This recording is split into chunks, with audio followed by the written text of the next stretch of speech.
Aku tak takut.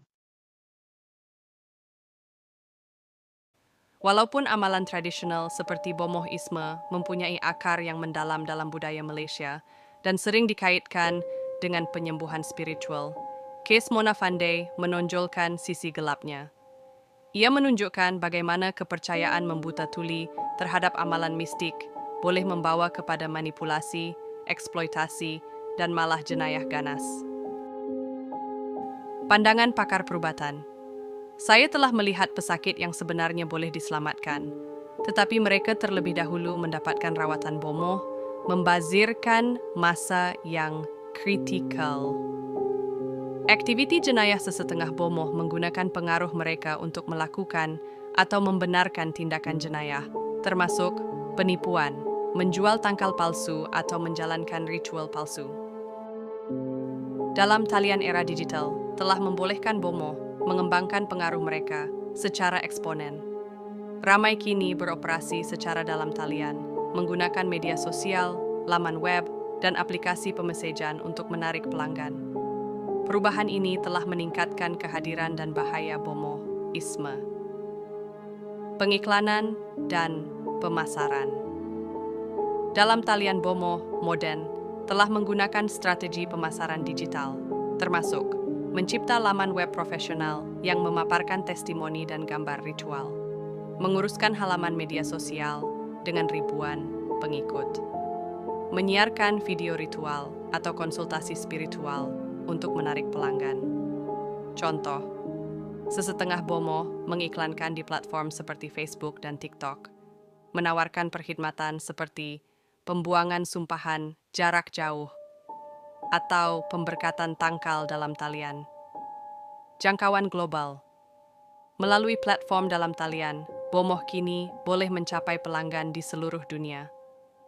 Globalisasi perkhidmatan ini telah menyukarkan pihak berkuasa untuk mengawal aktiviti mereka. Kerana banyak transaksi berlaku secara anonim atau merentasi sempadan. Kajian kes, seorang bomoh di Malaysia didapati menjalankan perniagaan yang menguntungkan dengan menawarkan pengusiran roh digital kepada pelanggan di Timur Tengah dan Eropah melalui WhatsApp.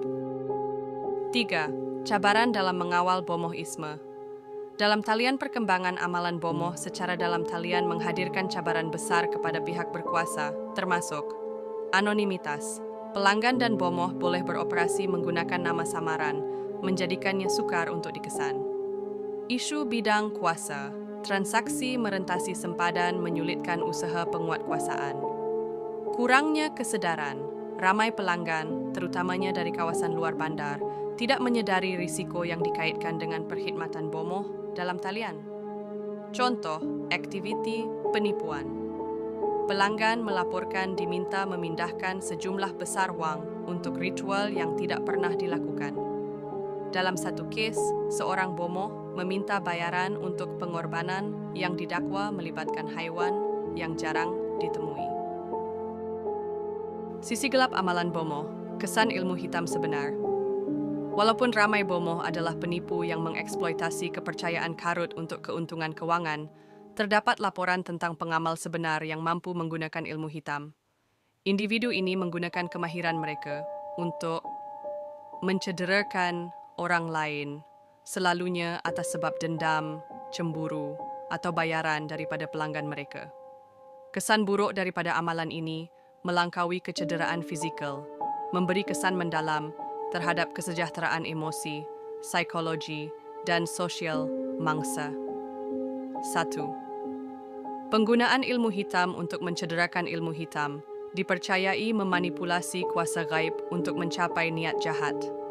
Bomoh sebenar yang mengamalkan ilmu hitam boleh menyeru entiti atau menggunakan ritual untuk melontarkan sumpahan, santau, memanggil roh, atau mencipta sihir, yang memberi kesan serius kepada mangsa yang disasarkan. Bentuk ilmu hitam yang biasa, santau, selalunya melibatkan bahan beracun atau objek yang disumpah untuk mencederakan mangsa secara fizikal. Pengasih, digunakan untuk mengawal kehendak seseorang, sering menyebabkan penderitaan emosi. Rasuk roh, entiti untuk memasuki tubuh mangsa, menyebabkan Tingkah laku tidak terkawal atau penyakit serius. Contoh case, seorang pemilik perniagaan yang mencari balas dendam mengupah bomoh untuk melontarkan sumpahan kepada pesaingnya. Dalam beberapa minggu, kesehatan pesaing itu merosot. Keluarganya menghadapi konflik mendadak dan perniagaannya runtuh. 2. Penderitaan psikologi dan emosi mangsa ilmu hitam sering melaporkan mengalami ketakutan yang tidak dapat dijelaskan, rasa seperti diawasi atau diancam secara berterusan, halusinasi, mendengar suara atau melihat bayangan yang dikaitkan dengan roh atau sumpahan, keresahan dan kemurungan. Mangsa mungkin berasa terpencil atau putus asa, tidak dapat menjelaskan simptom mereka. Testimoni mangsa. Saya rasa seperti pikiran saya bukan milik saya. Saya tidak boleh tidur dan tubuh saya sentiasa sakit. Dokter tidak menemui apa-apa, tetapi saya tahu sesuatu yang tidak semula jadi sedang berlaku. 3. Penderitaan fizikal dan kemerosotan kesehatan ilmu hitam boleh muncul secara fizikal, menyebabkan penyakit misteri. Mangsa mungkin mengalami kesakitan kronik, demam, atau simptom lain yang tidak dapat dijelaskan oleh perubatan. Luka yang tidak sembuh.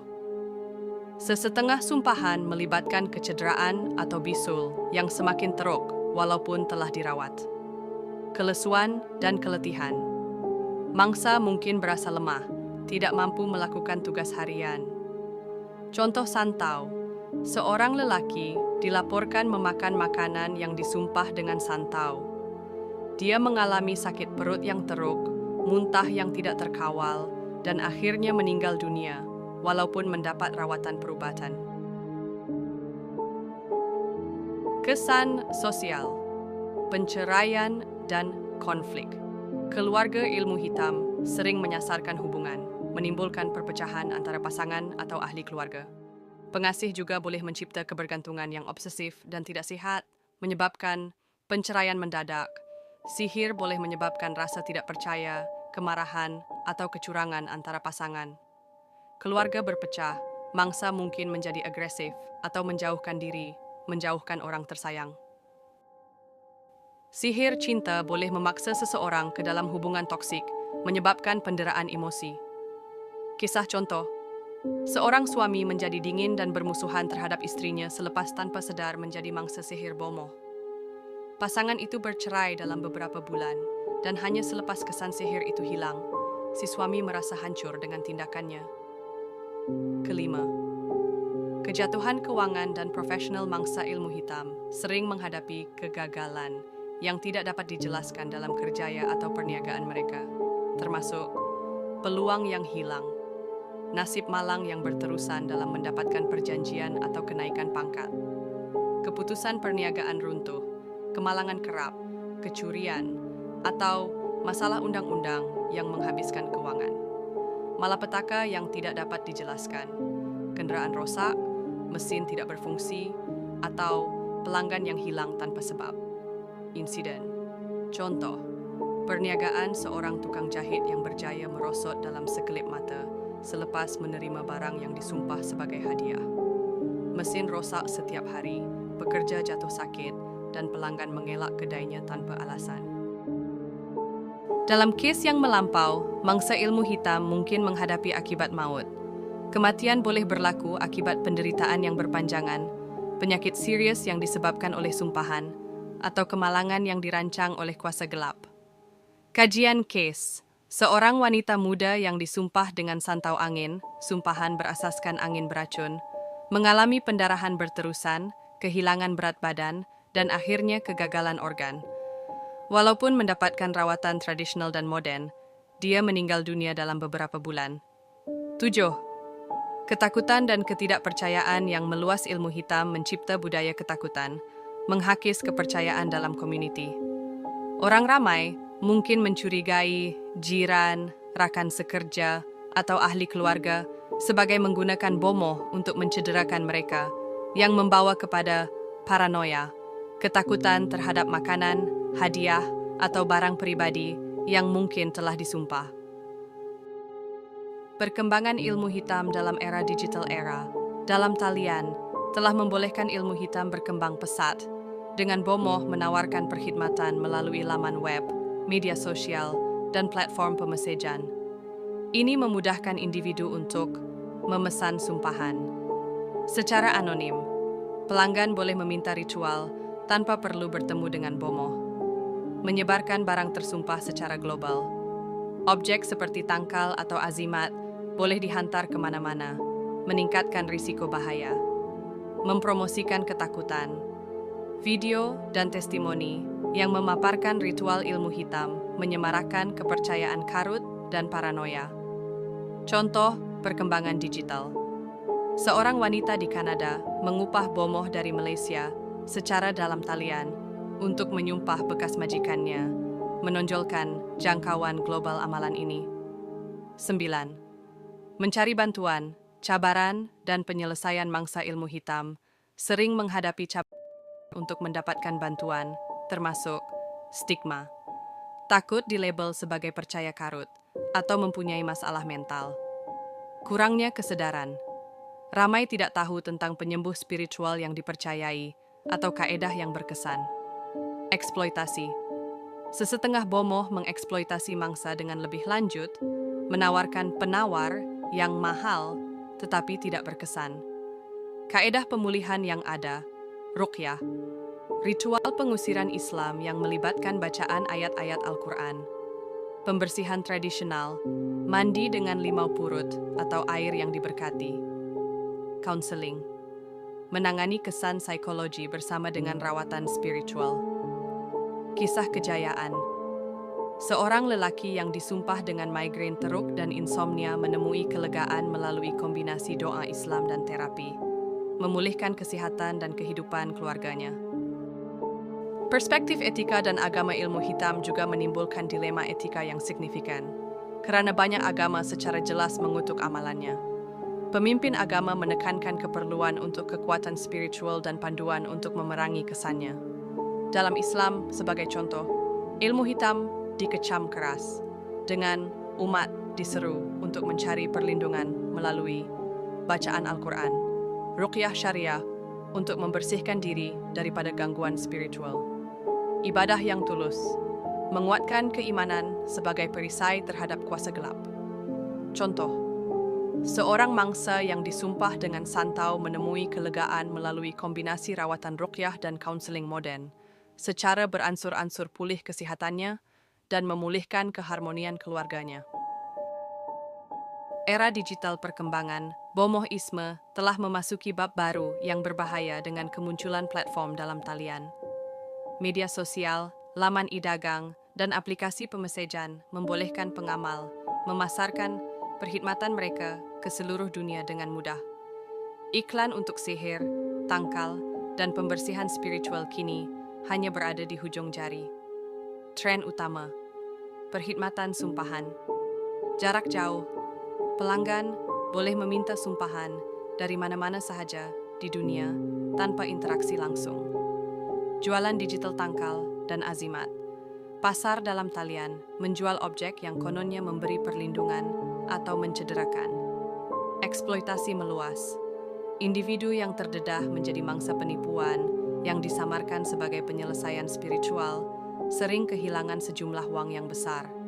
Contoh, seorang Bomoh terkenal di Malaysia menggunakan Instagram untuk mempromosikan perkhidmatan ikat kasih, mendakwa kejayaan 100%. Walaupun menguntungkan, amalan ini menguatkan kepercayaan karut dan mencipta ruang subur untuk penipuan. Kesan berganda kepada masyarakat kesan ilmu hitam melangkaui mangsanya secara langsung. Menjadi Bomoh.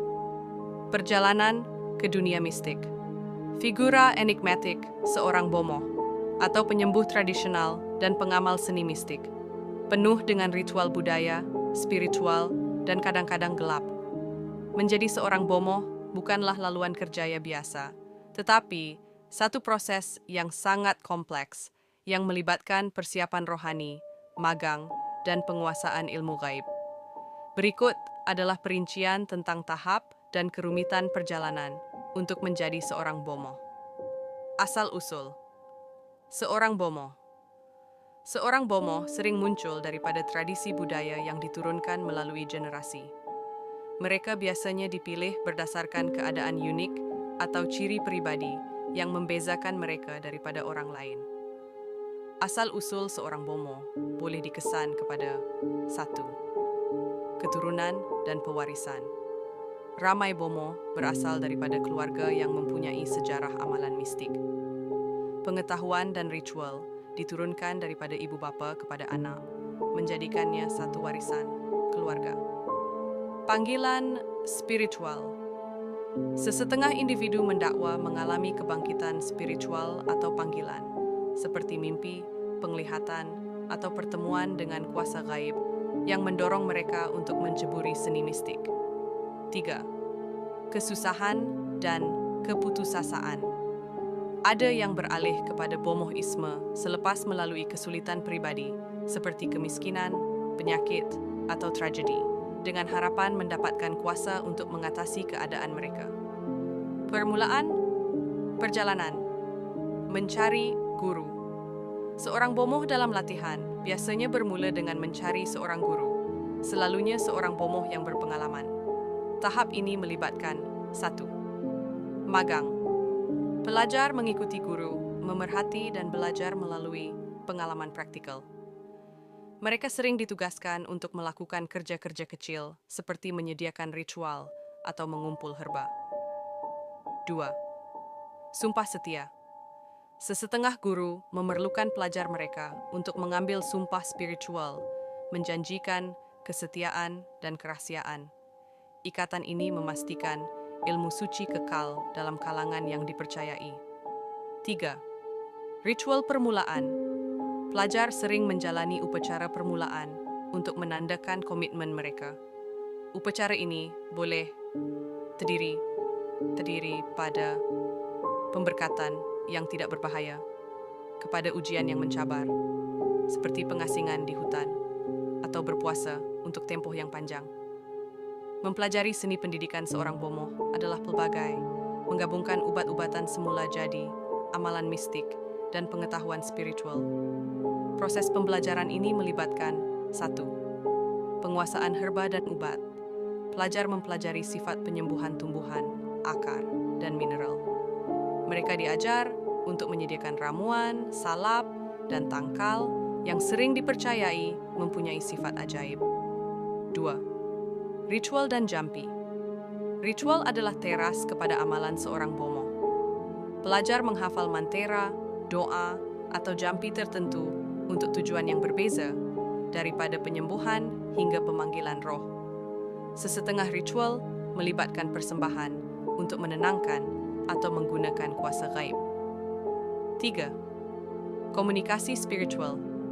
Seorang bomoh mesti mengembangkan keupayaan untuk berkomunikasi dengan roh, nenek moyang, atau entiti lain.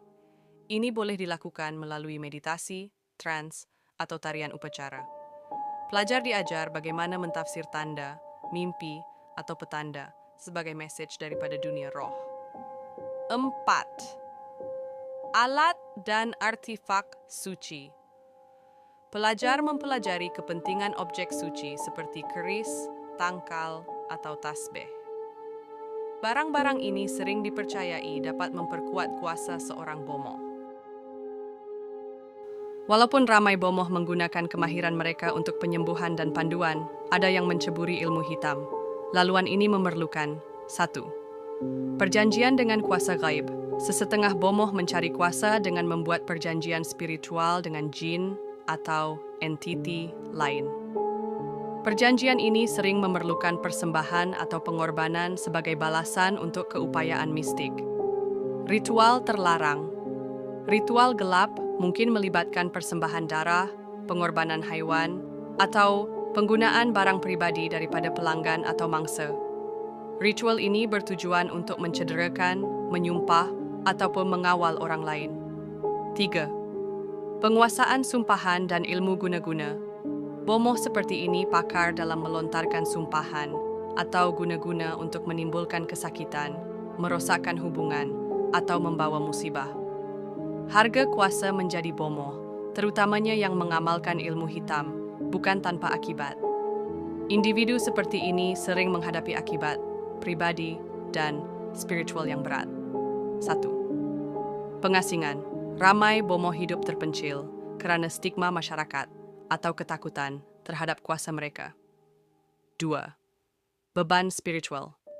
Kisah-kisah banyak diceritakan tentang bomoh yang dihantui oleh roh yang mereka seru atau dikawal oleh entiti yang mereka layani. 3. Kehilangan kemanusiaan. Mengamalkan sihir gelap sering menyebabkan kehilangan empati, dengan sesetengah bomoh mengutamakan kuasa berbanding morality. 4. Akibat abadi. Ajaran agama dalam banyak tradisi memberi amaran bahawa menceburi amalan terlarang boleh membawa kepada hukuman kekal atau ketidakmampuan untuk menemukan ketenangan di akhirat. Sakaratul maut yang sukar untuk pengamal ilmu hitam cerita luas. Terdapat kisah seorang wanita yang mengamalkan ilmu hitam selama bertahun-tahun, terutamanya untuk mengawal suaminya dan mendapatkan kekayaan. Ketika saat-saat terakhirnya, saksi melaporkan dia meronta-ronta dalam kesakitan, menjerit ketakutan, dan melihat bayangan yang menakutkan. Para pemimpin agama yang dipanggil untuk membaca ayat-ayat suci melaporkan bahawa wanita itu tidak mampu mengucapkan doa, walaupun dia pernah mendakwa dirinya seorang yang taat. Kematian beliau menjadi pengajaran kepada komuniti tentang akibat rohani daripada mengamalkan perbuatan terlarang. Contoh tambahan, seorang bomoh di Indonesia yang terkenal dengan sihir pengasihnya dilaporkan menghadapi nasib serupa. Dia ditemui bercakap merapu, mendakwa bahawa roh sedang menyeretnya ke neraka. Badannya dikatakan mengeluarkan bau busuk yang kuat, yang dipercayai tanda hukuman ilahi. Kes Zulfarhan Osman Zulkarnain. Cerita luas. Allah yarham Zulfarhan Osman Zulkarnain, seorang pelajar universiti, menjadi mangsa siri kejadian tragis yang dicetuskan oleh seorang bomoh. Bomoh tersebut menuduh beliau mencuri komputer, menyebabkan penderaan berpanjangan oleh rakan-rakannya. Zulfarhan diseksa dengan setrika panas yang menyebabkan luka bakar teruk sehingga membawa maut. Walaupun tindakan langsung dilakukan oleh rakan-rakannya, ramai menyalahkan bomoh itu kerana menanamkan rasa curiga.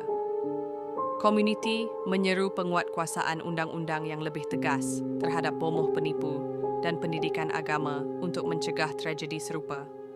Contoh tambahan, di Malaysia, seorang lagi bomoh terlibat dalam kes pembunuhan selepas menasihatkan seorang pelanggan untuk membunuh jiran yang disyaki menyihirnya. Pembunuhan itu dilakukan berdasarkan nasihat spiritual bomoh tersebut, yang mencetuskan kemarahan masyarakat dan tuntutan untuk peraturan yang lebih ketat. Ketiga, perjanjian dengan jin. Cerita luas. Ramai bomoh yang mengamalkan sihir membuat perjanjian dengan entiti gaib, jin, untuk mendapatkan kuasa. Salah satu kisah terkenal melibatkan seorang bomoh di Kelantan yang gagal memenuhi syarat perjanjian, termasuk pengorbanan bulanan. Sebagai hukuman, jin tersebut dipercayai menyiksanya dengan memperlihatkan bayangan menakutkan dan menyebabkan penyakit yang tidak dapat disembuhkan oleh perubatan. Keluarganya melaporkan bahawa dia sering menjerit pada waktu malam, mendakwa melihat bayangan api menyeretnya ke dalam kegelapan. Dia akhirnya meninggal dunia dalam penderitaan, meninggalkan keluarganya dalam keadaan kacau. Contoh tambahan, di Jawa, Indonesia, seorang bomoh yang menggunakan roh untuk memberikan kekayaan kepada pelanggannya mati dalam keadaan misteri. Penduduk kampung mendakwa tanah kuburnya tidak dapat digali, kerana setiap kali digali, tanah tersebut kembali menutupi lubang. Ini dipercayai sumpahan daripada roh yang telah dia khianati. Bomoh yang membahayakan. Orang lain. Cerita luas. Seorang bomoh di Pulau Pinang terkenal kerana keupayaannya menyembuhkan penyakit, tetapi siasatan menunjukkan dia lebih banyak mendatangkan mudarat daripada kebaikan. Seorang wanita yang meminta bantuannya untuk masalah kemandulan mendakwa bomoh tersebut menggunakan barang pribadinya untuk menyihir suaminya, menyebabkan penderitaan psikologi. Bomoh itu kemudian meninggal dunia akibat stroke, dengan masyarakat mengaitkan kematiannya sebagai hukuman ilahi. Contoh tambahan, di Johor, seorang bomoh yang terkenal dengan pengusiran roh dituduh menyebabkan kematian beberapa individu semasa ritual. Mangsa termasuk kanak-kanak yang mengalami penderitaan fizikal. Bomoh tersebut akhirnya ditangkap, tetapi reputasinya sebagai figura yang ditakuti kekal sehingga kematiannya. Penduduk tempatan melaporkan kejadian aneh di kawasan kuburnya, mempercayai ia dihantui oleh roh yang pernah dia panggil. Misteri kematian bomoh. Cerita luas. Di Terengganu, seorang bomoh yang terkenal dengan ritual ilmu hitam meninggal dunia secara tiba-tiba dalam keadaan misteri. Penduduk kampung melaporkan melihat bayangan gelap dan mendengar jeritan gaib di kawasan rumahnya pada malam kematiannya. Keluarganya enggan memberi komen, yang meningkatkan spekulasi bahwa kematiannya berkaitan dengan roh yang pernah dia kendalikan. Contoh, tambahan, di Thailand, seorang pengamal sihir hitam yang mendakwa mempunyai kuasa ke atas kematian, ditemui mati dipenggal di rumahnya tanpa tanda-tanda pencerobohan. Penjelasan gaib menyatakan, roh-roh yang dia perhambakan telah berbalik menentangnya. Tema umum dalam hukuman untuk pengamal ilmu hitam penderitaan sebelum kematian. Ramai bomoh dilaporkan mengalami kesakitan fizikal dan psikologi yang besar sebelum kematian, yang ditafsirkan sebagai hukuman ilahi. Kisah kubur yang diganggu atau mengeluarkan bau busuk sering dikaitkan dengan pengamal sihir, memperkuatkan kepercayaan bahwa mereka menerima balasan selepas mati. Kesan kepada keluarga. Keluarga bomoh sering melaporkan dihantui roh atau mengalami malapetaka, dipercayai kesan daripada amalan ahli keluarga mereka. Kisah-kisah ini berfungsi sebagai pengajaran di seluruh Asia Tenggara, menekankan bahaya ilmu hitam dan akibat spiritualnya. Bomoh menipu pesakit untuk kepentingan pribadi. Cerita luas, seorang bomoh mendakwa memiliki keupayaan untuk menyembuhkan penyakit kronik melalui ritual spiritual. Dia meminta sejumlah wang besar dan barang berharga sebagai persembahan. Walaupun kerap mendapatkan rawatan, pesakit tidak menunjukkan sebarang perubahan, malah ada yang meninggal dunia dalam keadaan misteri. Apabila kebenaran terbongkar, bomoh tersebut menghadapi kemarahan masyarakat sehingga disisihkan. Saksi melaporkan bahwa dia menjadi paranoid, sering mendakwa melihat bayangan dan mendengar bisikan. Sebelum meninggal dunia, dia dilaporkan mengalami penderitaan mental yang teruk, yang dipercayai sebagai balasan ilahi kerana menipu golongan yang terdesak. Contoh tambahan, di sebuah kampung di Kedah, seorang bomoh berjanji untuk membersihkan jiwa seorang wanita daripada sumpahan. Dia meminta barang kemas dan ternakan sebagai persembahan. Kemudian didapati bahawa masalah wanita itu sebenarnya berpunca daripada keadaan perubatan yang tidak dirawat. Bomoh tersebut akhirnya meninggal dunia dalam keadaan miskin dan diabaikan oleh masyarakat. Pengamal ilmu hitam menggunakan pukau untuk jenayah seksual cerita luas. Dalam kes berprofil tinggi, seorang bomoh didakwa menggunakan pukau untuk menyerang secara seksual beberapa mangsa. Dengan mendakwa memiliki kuasa untuk membawa kekayaan atau membuang nasib malang, dia memikat individu untuk menghadiri sesi pribadi. Mangsa melaporkan berasa bingung dan tidak berdaya semasa ritual berlangsung. Bomoh itu ditahan, tetapi dilaporkan menunjukkan tingkah laku aneh dalam penjara, mendakwa bahawa kuasa gaib sedang menghukumnya. Dia meninggal dunia sebelum perbicaraan selesai, dengan rakan banduan melaporkan kejadian aneh seperti objek bergerak sendiri. Contoh tambahan, di Selangor, seorang wanita mendakwa dia diikat oleh guna-guna bomoh, menyebabkan hubungan toksik. Bomoh tersebut yang mengambil keuntungan kewangan daripada situasi itu dilaporkan mengalami masalah kesihatan yang serius dan meninggal dunia secara tiba-tiba di rumahnya. Penduduk kampung melaporkan kejadian aneh semasa pengebumiannya, termasuk bau busuk yang tidak dapat dijelaskan. Bomoh menggunakan sihir untuk kepentingan politik cerita luas. Dalam kes terkenal, seorang ahli politik mendapatkan khidmat Bomoh untuk menyingkirkan pesaingnya. Bomoh tersebut melakukan ritual, termasuk pengorbanan haiwan, dan sumpahan yang bertujuan menimbulkan musibah kepada lawannya.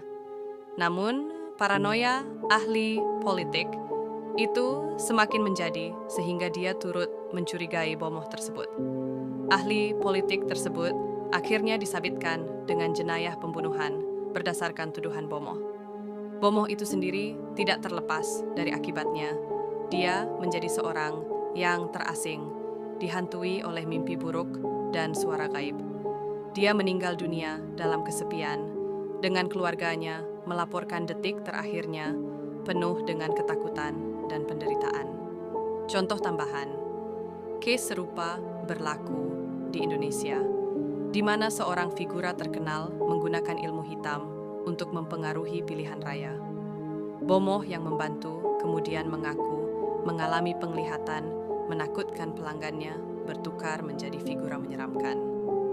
Bomoh tersebut meninggal dunia dalam keadaan misteri dan penduduk kampung melaporkan gangguan di kawasan kuburnya.